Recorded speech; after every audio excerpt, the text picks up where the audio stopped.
medieval recipes from around the world, your gateway to a peaceful slumber through the soothing whispers of culinary history. Tonight, let your mind drift across the centuries as we explore age-old recipes crafted in quiet kitchens, lit by candlelight. Close your eyes and let these forgotten flavors lull you into sleep. If you enjoy the journey, don't forget to subscribe for more soothing content. Our first recipe, blancmange. King Philip IV of France, known as Philip the Fair, was particularly fond of blancmange during the early 1300s. He often requested this delicate dish when entertaining foreign dignitaries, believing the pristine white appearance reflected the purity of his intentions. During the famous meeting with Pope Clement V at Lyon in 1305, Philip insisted this dish be served as the first course. The Pope, initially suspicious of Philip's motives regarding the Templars, was momentarily disarmed by the simple elegance of the dish. Philip would smile knowingly as his guests enjoyed the subtle flavors, all while plotting his next political move. Ingredients: 1 whole chicken, cooked and finely shredded 2 cups rice, ground to powder 4 cups almond milk, 1/4 cup white sugar, 1/2 teaspoon salt, 1/4 teaspoon ground ginger, pinch of saffron threads in a large pot. Combine the ground rice and almond milk. Bring to a simmer over medium heat, stirring continuously to prevent lumps. When the mixture begins to thicken, add the shredded chicken, sugar, salt, ginger, and saffron. Continue stirring until the mixture reaches a thick, porridge-like consistency. Remove from heat and let cool slightly. Serving suggestions: serve warm in individual bowls, garnished with a sprinkle of sugar and saffron threads. For noble tables, shape the mixture into decorative molds before cooling and unmold onto platters, best accompanied by sweet wine and fresh fruits. Our next recipe, tarte de braai. Queen Eleanor of Castile, wife of King Edward of England, developed a particular fondness for tarte de braai during her time at court. In the autumn of 1290, as she traveled with the royal entourage through the Midlands, she became gravely ill. When her appetite diminished, the royal cooks prepared this rich cheese tart, hoping to tempt her.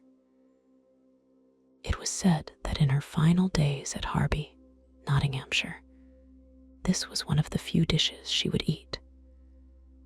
Edward was so moved by her enjoyment of this simple pleasure that after her death, he ordered tarte de braai to be served at the memorial feasts held along the route of her funeral procession to Westminster, marking each spot with an Eleanor cross.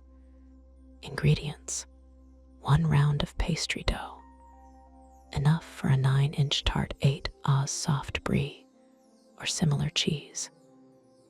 Rind removed 4 egg yolks, 2 tablespoons, sugar, 1/2 teaspoon ground ginger, 1/4 teaspoon saffron.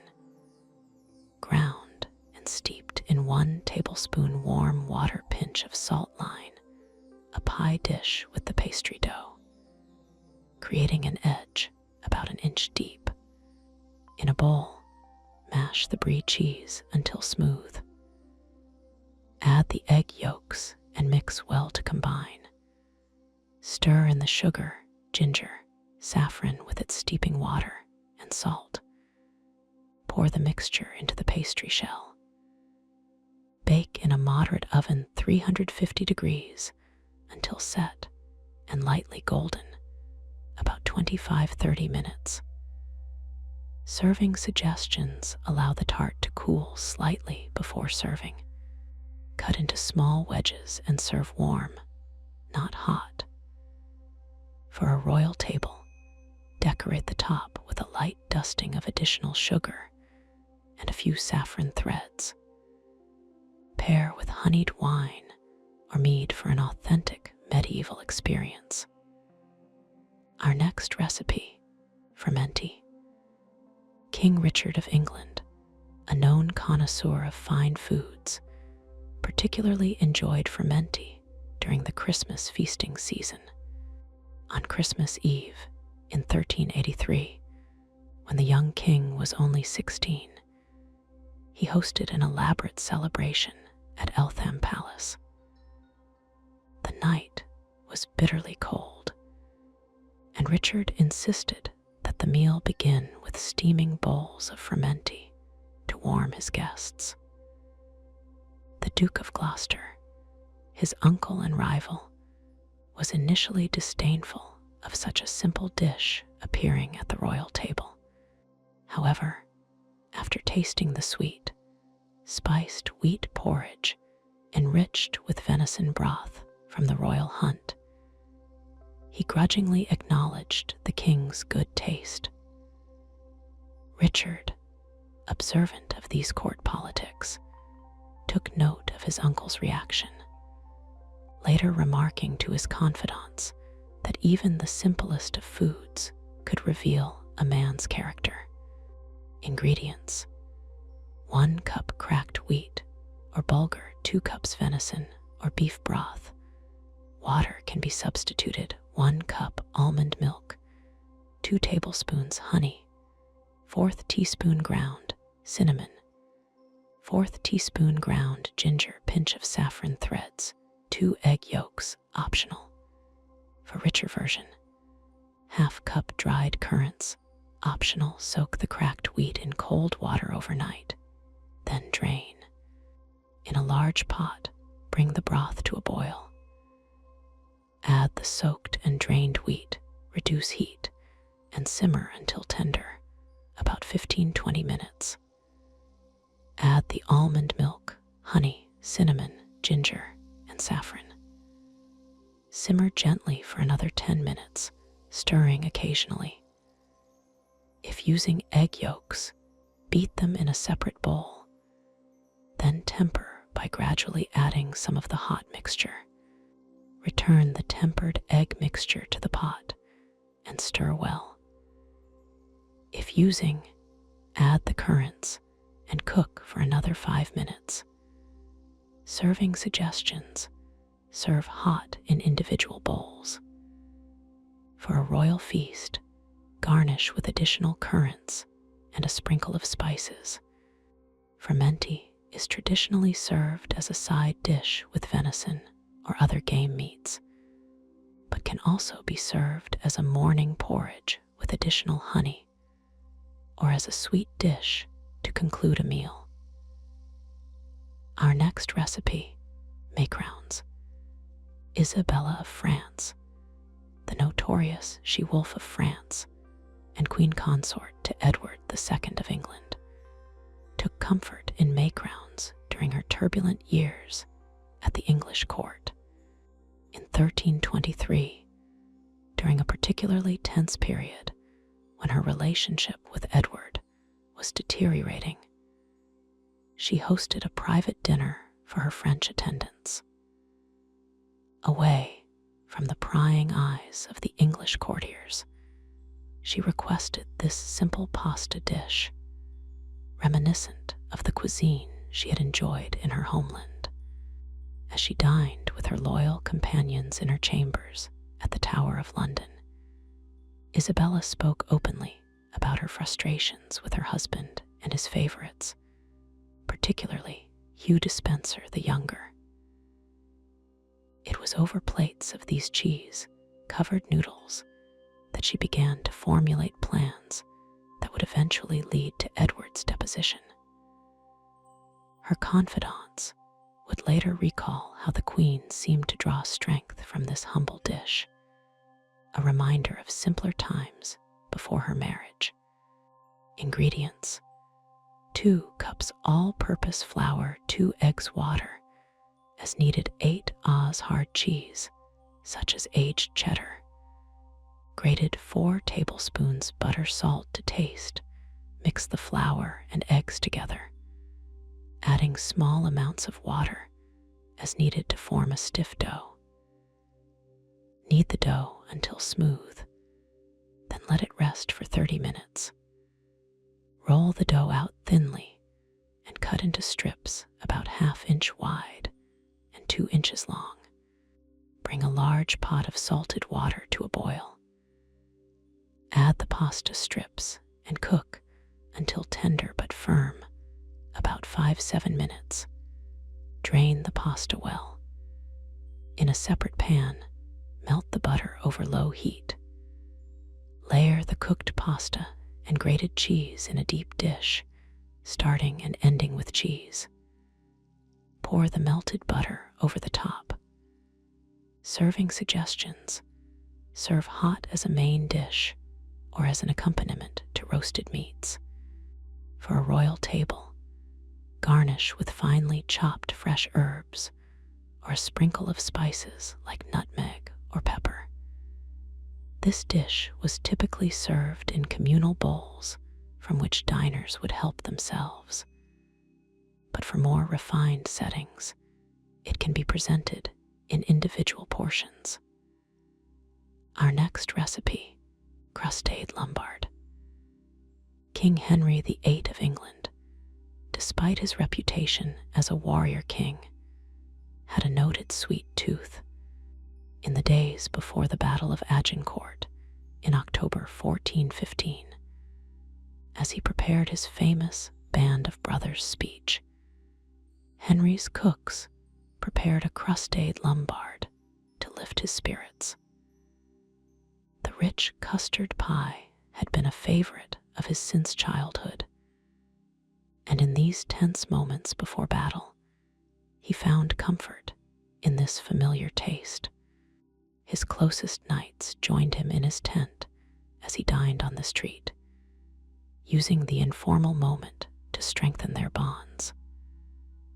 Legend has it that he declared, "After we triumph over the French tomorrow, we shall feast on French pastries, though none shall compare to our English crustade."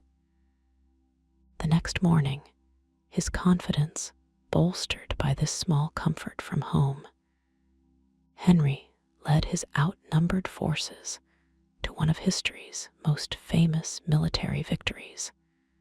Ingredients: 1 round of pastry dough for a 9-inch pie, 3 egg yolks, 1/2 cup cream, 1/4 cup sugar, 1/2 teaspoon ground ginger, 1/4 teaspoon saffron, crushed and steeped in 1 tablespoon hot water, 1/4 cup dates, finely chopped 1/4 cup prunes, finely chopped 2 tablespoons fresh parsley, finely chopped pinch of salt.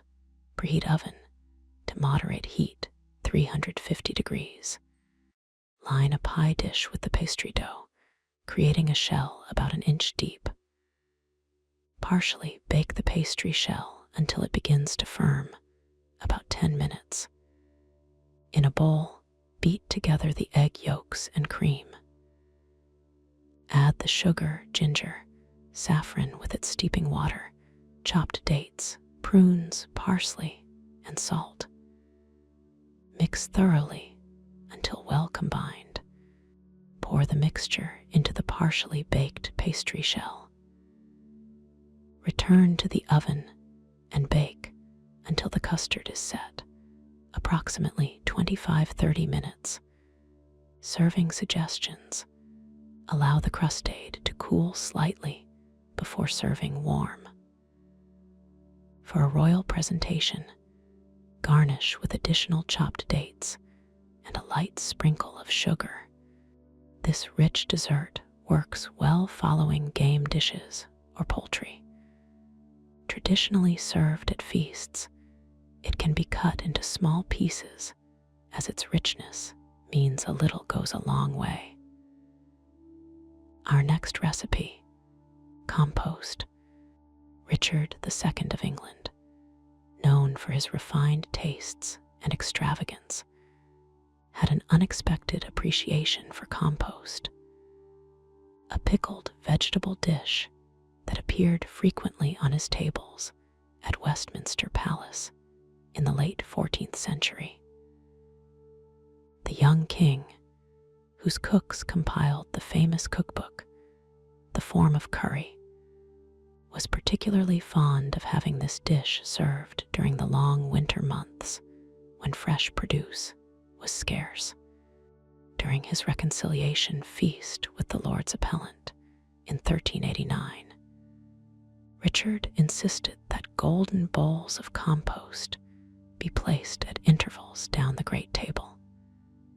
Their vibrant colors and tangy aroma intended to remind the nobles of the king's generosity, even in the lean season. As he watched his former enemies sample the carefully preserved roots and fruits, Richard would smile to himself, knowing that, like these vegetables, patience and proper preparation could transform even the sourest of relations.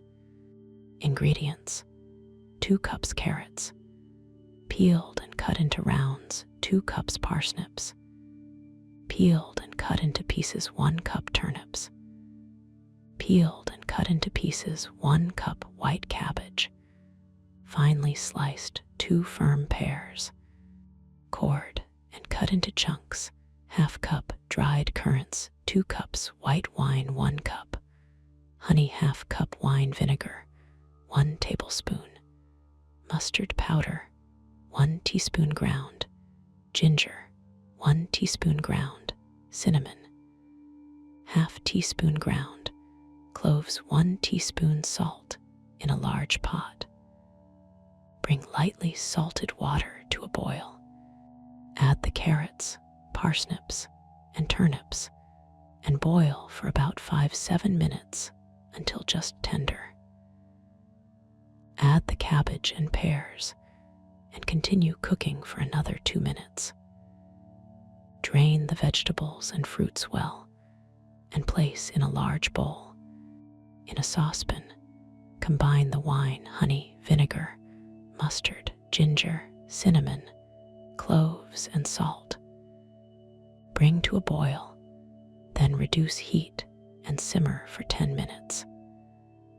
Add the currants to the sauce and cook for another 2 minutes. Pour the hot liquid over the vegetables and fruits. Allow to cool, then transfer to sealed containers. Let the mixture pickle for at least 2-3 days before serving, though traditionally it would be kept for several weeks. Serving suggestions: serve compost as a side dish to roasted meats, particularly game or fowl. It can also be served on its own as part of a first course, accompanied by bread. For a noble presentation, serve in small decorative bowls with silver spoons. The tangy, sweet spiced flavor complements the rich, heavy dishes typical of medieval feasting. Our next recipe, rusticane. Isabella of France, the notoriously strong-willed Queen of Edward II of England, discovered a fondness for rusticane during the early years of her marriage in the early 14th century. Despite her French upbringing and initial disdain for English cuisine, this simple dish of pasta, layered with cheese, won her over with its hearty comfort. During the tumultuous period of 1321, when tensions between Edward and the barons were at their height, Isabella would retreat to her private chambers at the Tower of London and request this dish be prepared by her personal cook.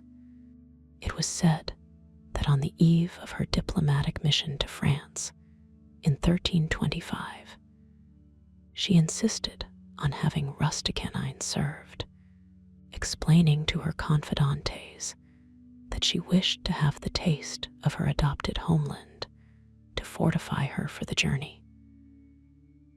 Little did the court suspect that she would never return to her husband, instead orchestrating his downfall from abroad. Ingredients: 8 ounces pasta, flat noodles similar to lasagna noodles, cut into smaller pieces, 4 ounces hard cheese, such as aged cheddar, grated 2 tablespoons, butter, half teaspoon salt, 1/4 teaspoon ground saffron optional. For color and flavor, bring a pot of water to a boil. Add the pasta pieces and cook until tender, about 8-10 minutes. Drain the pasta well. In a separate pan, melt the butter gently. In a shallow baking dish, place a layer of pasta. Sprinkle a portion of the grated cheese over the pasta. Drizzle some of the melted butter over the cheese. Continue layering pasta, cheese, and butter until all ingredients are used, finishing with a layer of cheese on top. If using saffron, sprinkle it over the top layer. Place the dish near the fire or in a moderate oven until the cheese melts and the top begins to brown slightly. Serving suggestions: serve hot, directly from the baking dish. This dish was typically served as a first course or as a side dish to roasted meats. For a more authentic presentation, serve on trenchers, thick slices of day-old bread to absorb the melted butter and cheese. Macarons pairs well with a simple green salad dressed with vinegar, or with a light soup as part of a larger meal. Our next recipe: porridge. Henry V of England, the heroic victor of Agincourt, was said to have developed an appreciation for porridge during his military campaigns in France in the early 15th century. Unlike many nobles who disdained simple fare, Henry recognized the fortifying qualities of this hearty wheat porridge. According to court chronicles, on the morning of October 25, 1415, before the famous Battle of Agincourt, Henry insisted on sharing a bowl of porridge with his closest knights, declaring that English wheat would give them the strength to defeat the French.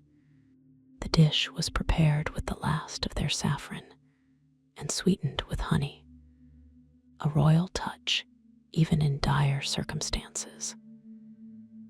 Years later, whenever the anniversary of Agincourt approached, Henry would request porridge be served at court, though his cooks would prepare a much richer version with venison and exotic spices, befitting his status as the victorious king. Ingredients: 1 cup cracked wheat or whole wheat berries, 3 cups water for soaking, 2 cups milk, 1 cup beef or chicken broth for savory version, or omit for sweet version, 2 egg yolks, 2 tablespoons honey, increase to 4 tablespoons for sweet version, 1/4 teaspoon saffron threads, crumbled and soaked in 2 tablespoons hot water, 1/4 teaspoon salt, 1/4 teaspoon ground cinnamon, optional for savory version, 1 cup cooked, shredded venison or beef, optional for sweet version, 1/4 cup dried currants, and 2 tablespoons almond slivers. Soak the wheat in water overnight, or for at least 6 hours. Drain the wheat and place in a pot. Add the milk and broth, if making savory version. Bring to a gentle boil, then reduce heat and simmer, stirring occasionally for about 30-40 minutes until the wheat is tender and the mixture thickens. In a separate bowl, whisk the egg yolks with the honey. Gradually add a small amount of the hot wheat mixture to the eggs, stirring constantly to prevent curdling. Pour the egg mixture back into the pot with the wheat. Add the saffron with its soaking water, salt, and cinnamon. For savory version, add the cooked meat. For sweet version, add currants and almonds. Cook for another 5 minutes, stirring constantly until the mixture thickens further. Serving suggestions. For the savory version, serve hot in individual bowls as a substantial first course before roasted meats.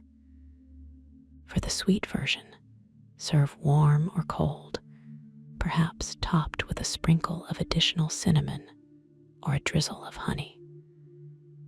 In noble households, fermenti was often served with venison, the two being considered a perfect pairing. During Lent, a fish day version made with almond milk instead of dairy was common, served alongside baked fish. Our next recipe, gingerbread. Catherine of Aragon, first wife of Henry VIII, brought her love of spiced confections to the English court in the early 16th century.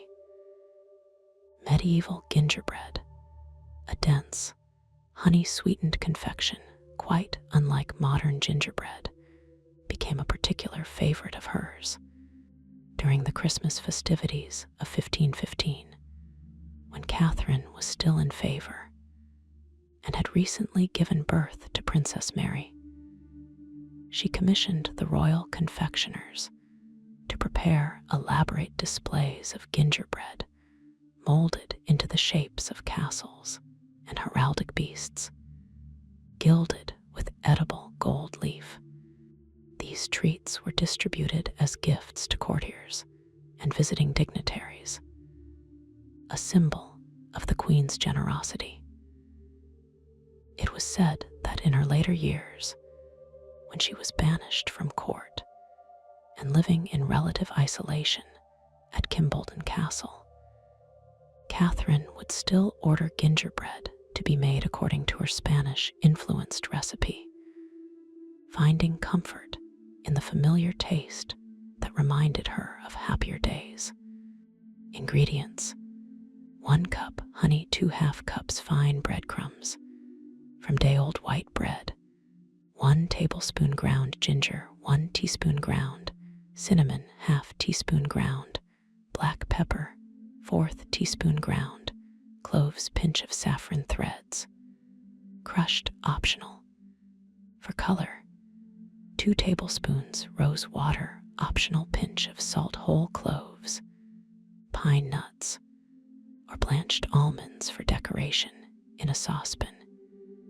Heat the honey over medium-low heat until it begins to bubble gently.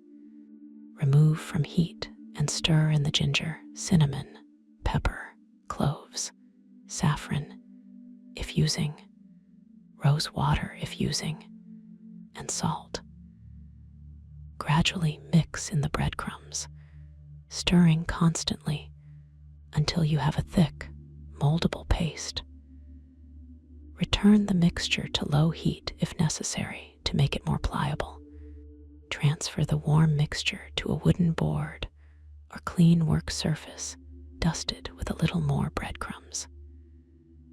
While still warm, shape the mixture into a square or rectangle about 1/2 inch thick. Cut into small diamond or square shapes with a sharp knife.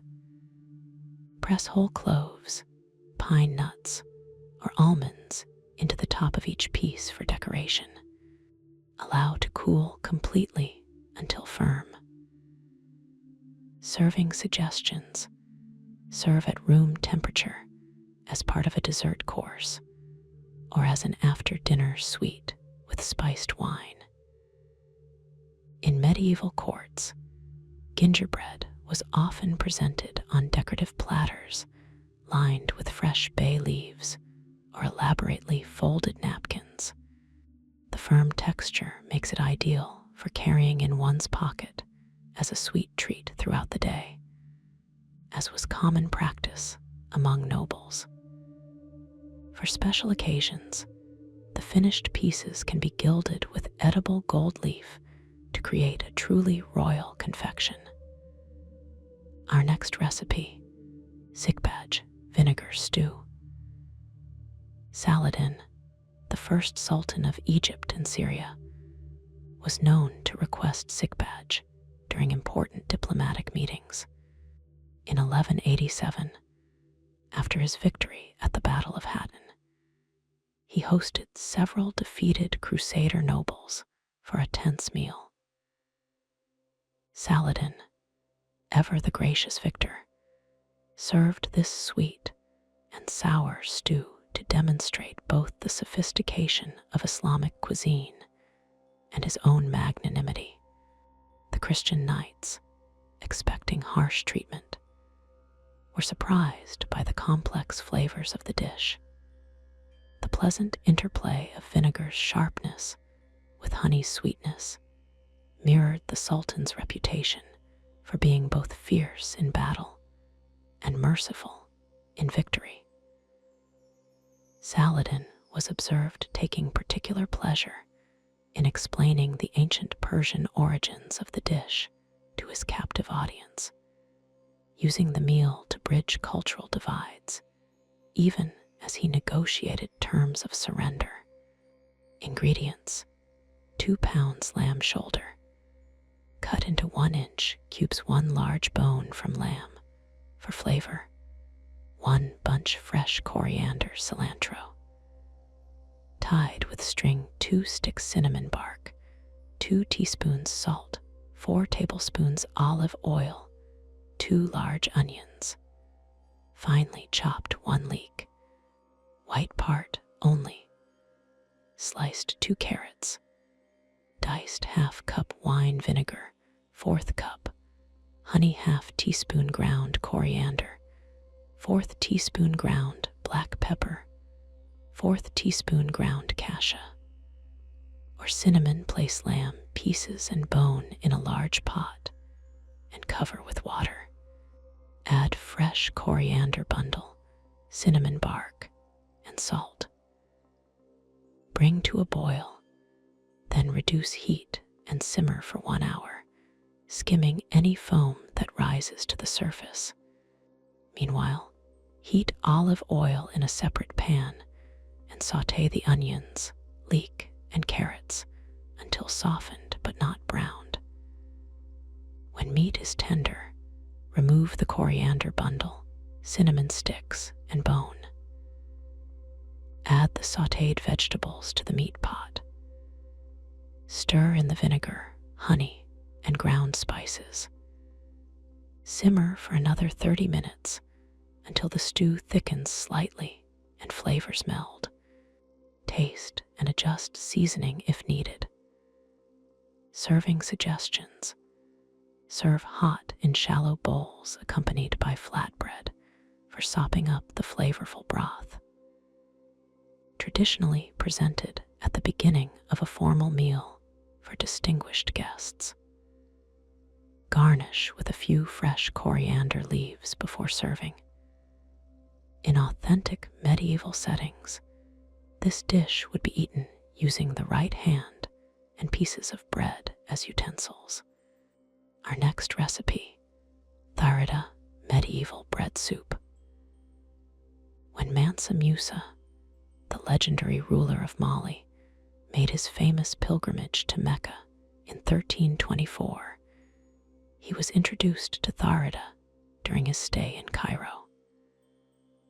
The Sultan of Egypt, impressed by Mansa Musa's unprecedented wealth and generosity, ordered his finest cooks to prepare this dish, known to be a favorite of the Prophet Muhammad himself.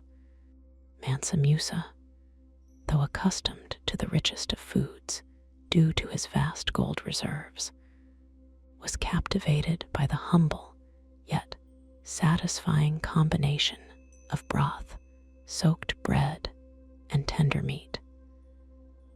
So pleased was he with this traditional dish that he arranged for several Egyptian cooks to return with him to Mali, where tharida became a staple at his court feasts. Whenever foreign dignitaries visited Timbuktu, Mansa Musa would serve tharida first, explaining proudly that he had enjoyed it in the Holy Lands during his pilgrimage. Ingredients: 1 whole chicken, cut into pieces 1 large onion, finely chopped 3 tablespoons olive oil, 1 teaspoon salt, ½ teaspoon ground black pepper, ½ teaspoon ground coriander, 1/4 teaspoon ground cumin, 1/4 teaspoon ground cinnamon, pinch of saffron threads, soaked in 2 tablespoons warm water, 6 cups chicken broth, 1 loaf day-old flatbread, such as lavash or pita, torn into pieces 2 tablespoons fresh cilantro, chopped heat olive oil in a large pot over medium heat. Add chopped onion and saute until translucent. Add chicken pieces and brown on all sides. Add salt, pepper, coriander, cumin, and cinnamon. Stir to coat the chicken evenly. Pour in the chicken broth and bring to a boil. Reduce heat and simmer, partially covered, for about 45 minutes until chicken is very tender. Remove chicken from the broth and set aside. Add saffron with its soaking water to the broth and stir. In a deep serving dish, spread the torn bread pieces. Ladle enough hot broth over the bread to completely soak it, but not make it overly soggy. Arrange the chicken pieces on top of the soaked bread. Pour a little more broth over everything. Serving suggestions: sprinkle with fresh cilantro just before serving. This dish is meant to be communal. Place it in the center of the table for everyone to share. Traditionally eaten with the fingers from a communal dish, though individual servings in bowls are acceptable for formal occasions. Serve hot, as the contrast between the steaming broth and the soaked bread is essential to the dish's appeal. A simple accompaniment of pickled vegetables makes a traditional side dish. Our next recipe: Labaniya yogurt stew. Sultan Baybars, the formidable Mamluk ruler of Egypt, was known for his military prowess and austere habits formed during his early years as a slave soldier. Despite having access to the most extravagant foods, he maintained a preference for dishes that reminded him of his Turkic roots. Labaniya, with its creamy yogurt base, was said to be his comfort food during difficult military campaigns. In 1271, while planning his strategy against the Mongols, Baybars insisted on having this dish served in his tent every evening. His generals noted that the Sultan seemed most approachable after enjoying a bowl of warm labaniya, and they would time their most difficult requests accordingly. One winter night, after 3 bowls of the soothing yogurt stew, Baybars finalized his brilliant defensive plan that would ultimately save Damascus from the Mongol invasion. Ingredients: 1 pound lamb or mutton, cut into small cubes 2 tablespoons olive oil, 1 onion. Finely chopped 3 cloves garlic. Minced 1 teaspoon ground coriander, half teaspoon ground cumin, 1/4 teaspoon ground black pepper, 1/4 teaspoon ground cinnamon, pinch of saffron, threads, 4 cups plain yogurt, 2 egg whites. Lightly beaten 2 tablespoons rice flour or wheat starch, 1/4 cup, fresh mint leaves. Chopped salt. To taste, heat olive oil in a heavy pot over medium heat. Add onion and garlic, sauté until soft. Add lamb pieces and brown on all sides. Add coriander, cumin, black pepper, cinnamon, and saffron. Stir well to coat the meat. Add enough water to cover the meat by about 1 inch. Bring to a boil.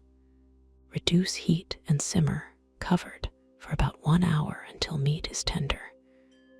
In a separate bowl, whisk together yogurt, egg whites, and rice flour until smooth. Very gradually, add 1 cup of the hot broth from the meat pot to the yogurt mixture, stirring constantly to prevent curdling. Slowly pour the tempered yogurt mixture back into the pot, stirring continuously. Cook on low heat for about 15 minutes, stirring frequently.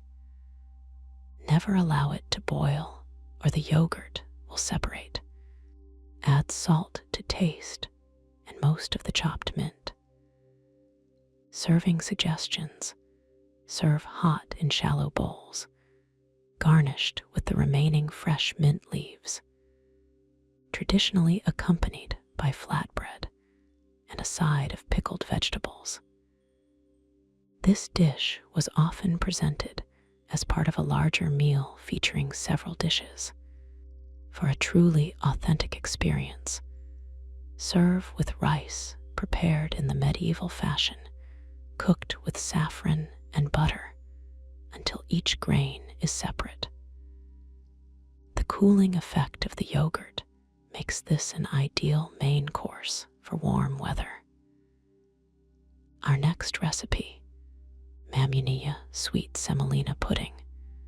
Caliph Al-Mamun, the 7th Abbasid Caliph, renowned for his patronage of the sciences and establishment of the House of Wisdom in Baghdad, had an intense sweet tooth that court historians diligently recorded.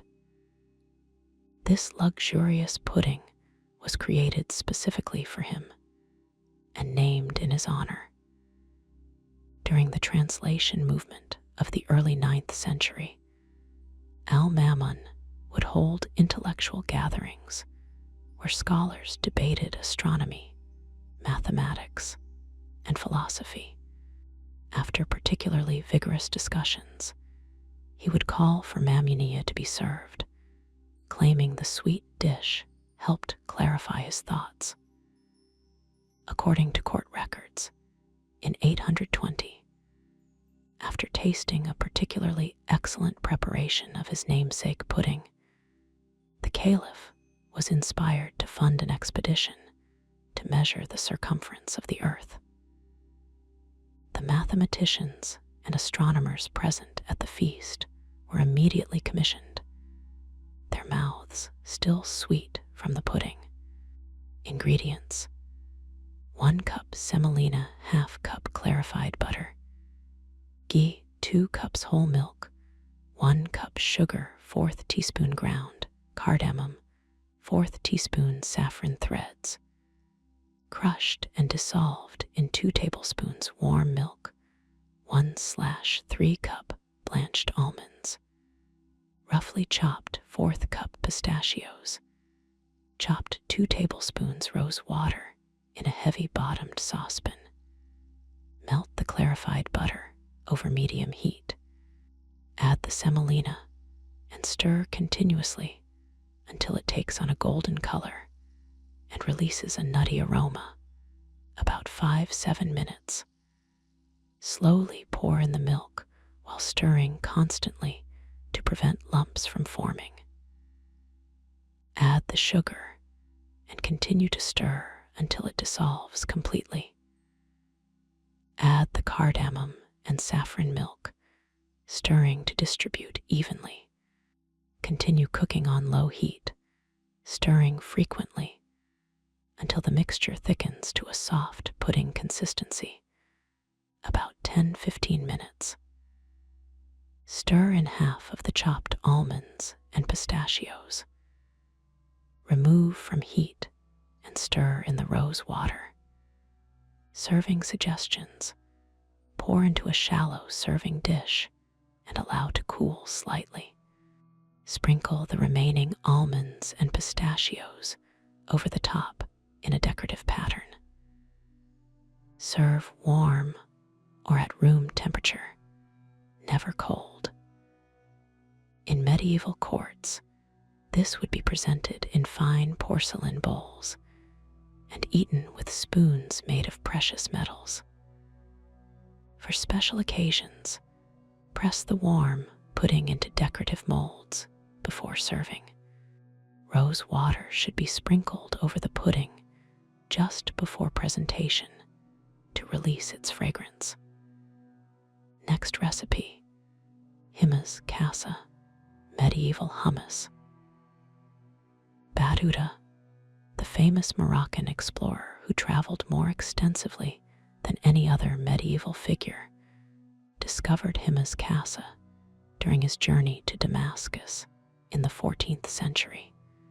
Though initially skeptical of this simple chickpea dish, he soon became enamored with its rich flavors and nutritional benefits. In his extensive travel journals, he noted how this dish sustained him on the long journeys between cities, and he often requested it at the homes of his hosts throughout the Islamic world. During his stay at the court of Muhammad bin Tughlaq in Delhi, Ibn Battuta surprised his Indian hosts by instructing their cooks in preparing this Levantine specialty. The Sultan was so impressed by the dish's subtle balance of flavors that he ordered it included in the palace repertoire.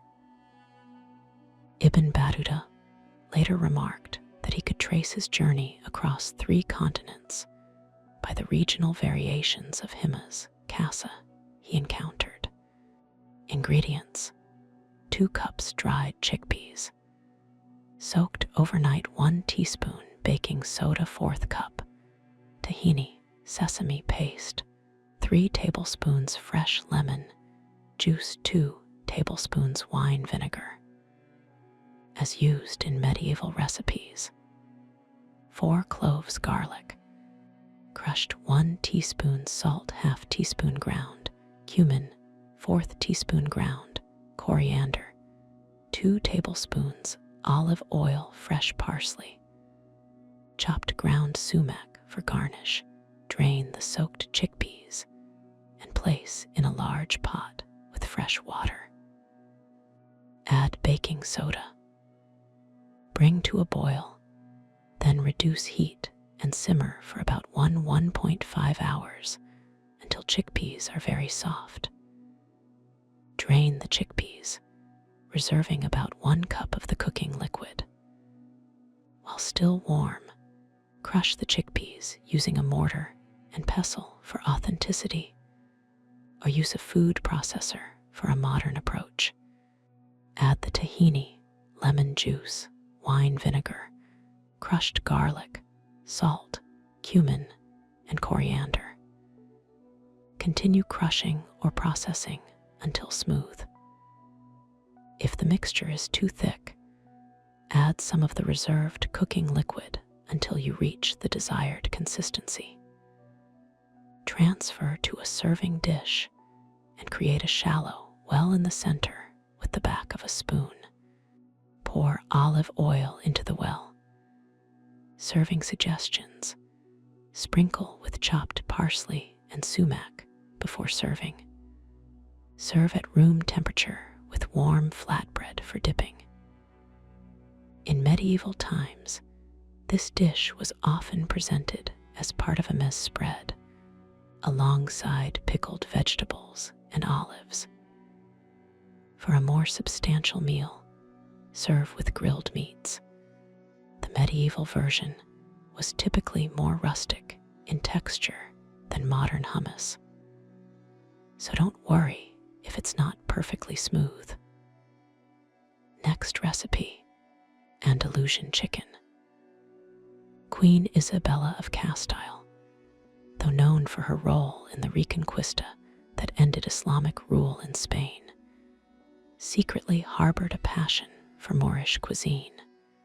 In 1492, the same year Granada fell and Columbus sailed to the Americas, the Queen hosted a private dinner for her closest advisors to celebrate these momentous events. Though publicly she embraced Spanish Christian culture, privately she instructed her cooks to prepare this Andalusian chicken dish, a recipe acquired from a Moorish family who had converted to Christianity to remain in Spain. As her courtiers savored the aromatic chicken perfumed with exotic spices, Isabella mused on the irony that while she had expelled the Moors from Spain, their culinary legacy would endure in her private kitchens. The Queen was particularly fond of the sweet, savory combination of honey and vinegar, and would request this dish whenever diplomatic pressures required her to make difficult decisions. Ingredients: 1 whole chicken, cut into serving pieces, 3 tablespoons olive oil, 2 onions, finely chopped 4 cloves garlic, minced 1 tablespoon ground coriander, 1 teaspoon ground cumin, 1/2 teaspoon ground cinnamon, 1/4 teaspoon ground ginger, pinch of saffron threads, crushed and soaked in 2 tablespoons hot water, 3 tablespoons honey, 2 tablespoons wine vinegar, 1/2 cup blanched almonds, toasted and coarsely ground 1/4 cup golden raisins, soaked in warm water, and drained salt and pepper to taste, 2 tablespoons fresh cilantro. Chopped seasoned chicken pieces with salt and pepper. Heat olive oil in a large, deep skillet or pot over medium-high heat. Brown chicken pieces on all sides, working in batches if necessary. Remove and set aside. In the same pot, add onions and sauté until translucent. Add garlic and cook for another minute until fragrant. Stir in coriander, cumin, cinnamon, and ginger, cooking for 30 seconds until aromatic. Return chicken to the pot and add enough water to partially cover the chicken. Add the saffron with its soaking water, honey, and vinegar. Bring to a boil, then reduce heat. Cover and simmer for about 45 minutes until chicken is tender. Add the ground almonds to thicken the sauce and stir in the raisins. Simmer uncovered for another 10 minutes until the sauce thickens. Serving suggestions: transfer to a serving platter and garnish with chopped cilantro. Traditionally served with medieval flatbread or with medieval-style rice cooked with saffron. For formal occasions, arrange the chicken pieces in the center of the platter with the sauce poured over them, and garnish elaborately with additional almonds and fresh herbs. The contrast between the sweet honey and tart vinegar was highly prized in medieval Andalusian cooking, representing representing the sophisticated palate of Islamic Spain. Our next recipe, lychee steamed buns. Emperor Ningzong of the Southern Song dynasty had a particular fondness for these delicate steamed buns filled with sweet lychee paste. During the sweltering summer of 1213, when discussions about potential Mongol threats to the north were causing great anxiety at court, the emperor would often excuse himself from tense council meetings to enjoy these treats in his private garden. His advisors knew better than to interrupt him during these moments of contemplation. It was said that after savoring a plate of these buns with fragrant jasmine tea, Emperor Ningzong made his boldest diplomatic decisions with renewed clarity. His love for these buns became so well known that visiting dignitaries would bring fresh lychees as gifts to curry imperial favor. Ingredients: 3 cups flour, 1 tablespoon, yeast 2 tablespoons, sugar ½ cup, warm water 1 tablespoon, clarified butter, ghee ½ teaspoon, salt, 2 cups fresh lychees, peeled and pitted, or 1 cup dried lychees, soaked 3 tablespoons honey, 1 tablespoon rose water mix, yeast with warm water, and 1 tablespoon sugar. Let stand until foamy, about 10 minutes. In a large bowl, combine flour and salt. Make a well in the center and add the yeast mixture and ghee. Knead until a soft, elastic dough forms, about 10 minutes. Cover and let rise in a warm place until doubled, about 1 hour. Meanwhile, mash the lychees and combine with honey and rose water in a small pot. Simmer over low heat until thick, about 15-20 minutes. Cool completely. Divide the dough into 12 equal pieces. Roll each piece into a circle about 3 inches in diameter. Place a spoonful of lychee filling in the center of each circle. Pinch the edges together to seal, forming a bun. Place each bun on a small square of parchment paper. Let them rest, covered, for 30 minutes. Arrange in a bamboo steamer over boiling water and steam for 15 minutes until puffy and cooked through. Serving suggestions: serve hot from the steamer as part of a refined banquet. These buns were traditionally presented on a bed of fresh lotus leaves with jasmine tea. For special occasions, the buns might be arranged in the shape of a blooming flower, with each bun representing a petal, surrounding a small bowl of honey for dipping. Our next recipe, plum blossom soup.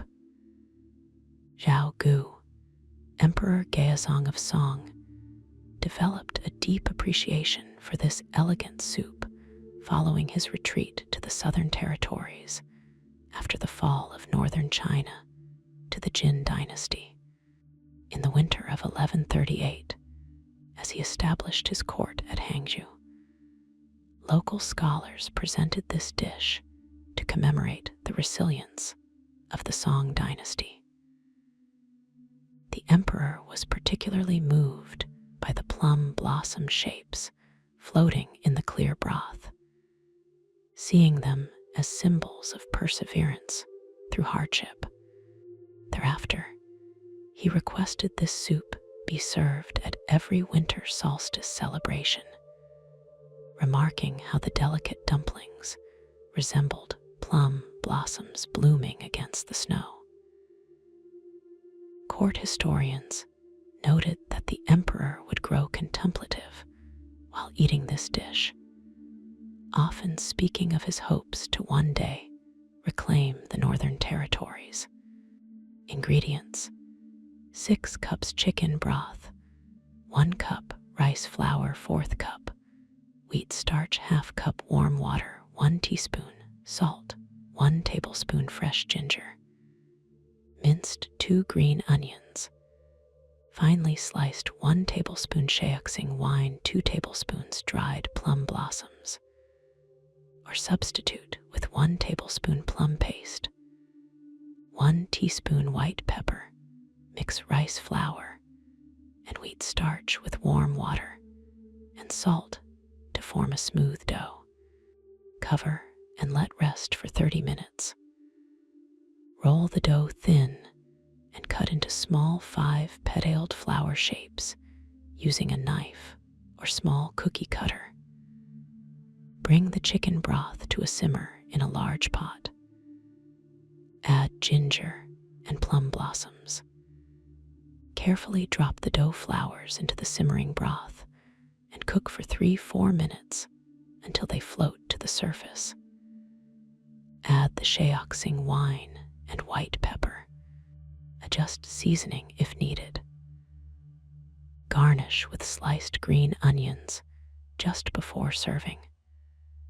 Serving suggestions: present in shallow porcelain bowls with a sprinkling of finely sliced green onions on top. This soup was traditionally served at the beginning of formal banquets during winter months, especially around the time when plum blossoms begin to bloom. The emperor preferred this soup accompanied by small side dishes of pickled vegetables and a cup of warm rice wine. Our next recipe: Japanese azuki bean paste. Emperor Go-Daigo of Japan, during his brief restoration of imperial power in the 1330s, was known to find solace in the simple pleasures of sweet azuki bean paste. After reclaiming the imperial throne in 1333, the emperor would often retire to the eastern gardens of Kyoto Imperial Palace, where he would enjoy small rice cakes filled with this sweet paste while contemplating his political strategies. His closest advisors knew that presenting him with fresh azuki bean treats would put him in a favorable mood before discussing matters of state. It was during one such afternoon tea in the autumn of 1335, while enjoying these sweet treats, that he decided to send his loyal general Kusunoki Masashige to face the armies of Ashikaga Takaji, a decision that would ultimately lead to his downfall and exile to Oki Island. Ingredients: 2 cups dried azuki beans, 1 cup sugar or honey, 1/2 teaspoon salt water. As needed, rinse the azuki beans thoroughly and soak overnight in cold water. Drain the beans and place in a large pot with fresh cold water. The water should cover the beans by about 2 inches. Bring to a boil, then reduce heat to a simmer and cook until beans are very soft, about 1-2 hours. Once the beans are tender, drain but reserve the cooking liquid. Pass the beans through a sieve or mash thoroughly to create a smooth paste. Return the bean paste to the pot and add sugar and salt. Cook over low heat, stirring constantly to prevent burning until the mixture thickens and begins to pull away from the sides of the pot. If the mixture becomes too dry, add small amounts of the reserved cooking liquid. Continue cooking until the paste reaches the desired consistency, usually about 20-30 minutes. Serving suggestions: this versatile bean paste was traditionally served as a filling for rice cakes, machai, or as a sweet topping for steamed rice. In imperial banquets, it would be shaped into seasonal motifs such as chrysanthemums in autumn or cherry blossoms in spring. Emperor Go preferred his azuki paste served in small lacquered dishes alongside freshly brewed green tea, particularly during afternoon meetings with court nobles. Our next recipe, Mongolian mutton soup. Kublai Khan, founder of the Yuan dynasty, maintained his nomadic tastes despite the opulence of his Chinese imperial court. During the harsh winter of 1274, as he planned his first invasion of Japan, Kublai insisted on serving this hearty mutton soup to his generals and advisors. The great Khan believed this simple yet nourishing dish embodied the strength and resilience of the Mongol spirit. Court chroniclers recorded how Kublai would dramatically ladle the steaming soup into wooden bowls with his own hands, passing them to his most valued commanders as a sign of respect and camaraderie. Even as he adopted Chinese customs in many aspects of court life, he steadfastly refused to replace this traditional soup with more refined Chinese dishes during military councils, claiming that the aroma brought back memories of his grandfather Genghis Khan's campaigns and inspired similar greatness in his own endeavors. Ingredients: 2 pounds mutton or lamb, bone-in, cut into large chunks, 8 cups water, 1 large onion, quartered 3 cloves garlic, crushed 2 carrots, roughly chopped 1 turnip, cubed 2 tablespoons rendered sheep fat, or substitute butter, 1 tablespoon salt, 1 teaspoon black peppercorns, 3 bay leaves, 1 handful wild herbs, traditionally wild garlic or mountain leeks, 1 cup millet or barley in a large pot. Heat the sheep fat and briefly brown the mutton pieces on all sides. Add water, onion, garlic, salt, peppercorns, and bay leaves. Bring to a boil, then reduce heat to a simmer. Skim any foam that rises to the surface during the first 30 minutes of cooking. Simmer gently for 2 hours, or until the meat begins to fall from the bone. Add the carrots, turnip, and millet. Continue to simmer for another 30-40 minutes until vegetables and grains are tender. Add the wild herbs in the last 5 minutes of cooking. Remove the bay leaves before serving. Serving suggestions: this soup was traditionally served in deep wooden bowls with a piece of bone and meat placed directly in each diner's bowl. In the Mongol tradition, it would be accompanied by kumis, fermented mare's milk, or arag. At Kublai Khan's court, the soup was sometimes served with small side dishes of pickled vegetables, a Chinese influence on the traditional recipe. The most honored guests would receive the fattiest pieces of meat, considered a delicacy. Our last recipe, Persian rose and almond hava.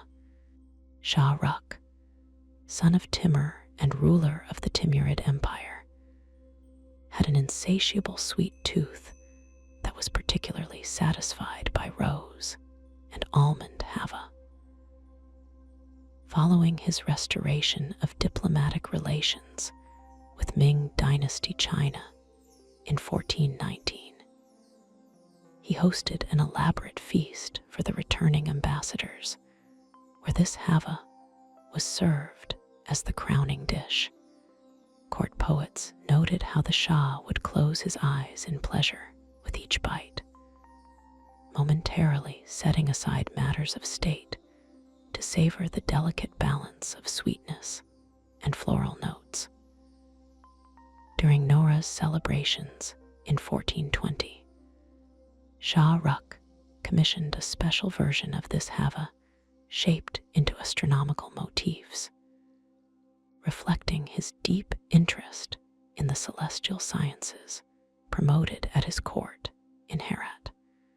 The dish became so associated with his reign that rival courts attempted to steal the recipe, leading the royal confectioner to prepare it in secret chambers with only his most trusted apprentices. Ingredients: 2 cups blanched almonds, finely ground 1.5 cups, sugar 1 cup, honey 1/2 cup, rose water 1/4 cup, clarified butter ghee, 2 tablespoons dried rose petals, plus more for garnish 1/4 teaspoon ground cardamom, 1/4 cup pistachios, chopped pinch of saffron threads soaked in 1 tablespoon warm water in a heavy bottomed pot. Combine sugar with 1/2 cup water and bring to a boil. Add honey and continue to boil until the mixture reaches the soft ball stage, about 240 degrees. In a separate pan, heat the ghee over medium heat and add the ground almonds. Stir continuously until the mixture becomes golden and aromatic, about 8-10 minutes. Slowly pour the sugar syrup into the almond mixture, stirring constantly to prevent lumps. Add the rose water, cardamom, dried rose petals, and saffron water. Continue stirring until the mixture thickens and begins to pull away from the sides of the pan. Pour into a shallow, greased dish and smooth the surface. Press chopped pistachios into the top. Let cool completely before cutting into diamond shapes. Serving suggestions: this luxurious confection was traditionally presented on a silver platter adorned with fresh rose petals and additional pistachios. At royal banquets, it would be served alongside black tea or coffee spiced with cardamom. Shah Rukh preferred his hava slightly warm, sprinkled with a pinch of cinnamon, and accompanied by a small glass of rosewater sherbet. For special occasions, the hava would be shaped into elaborate forms using decorative molds before being garnished with gold leaf.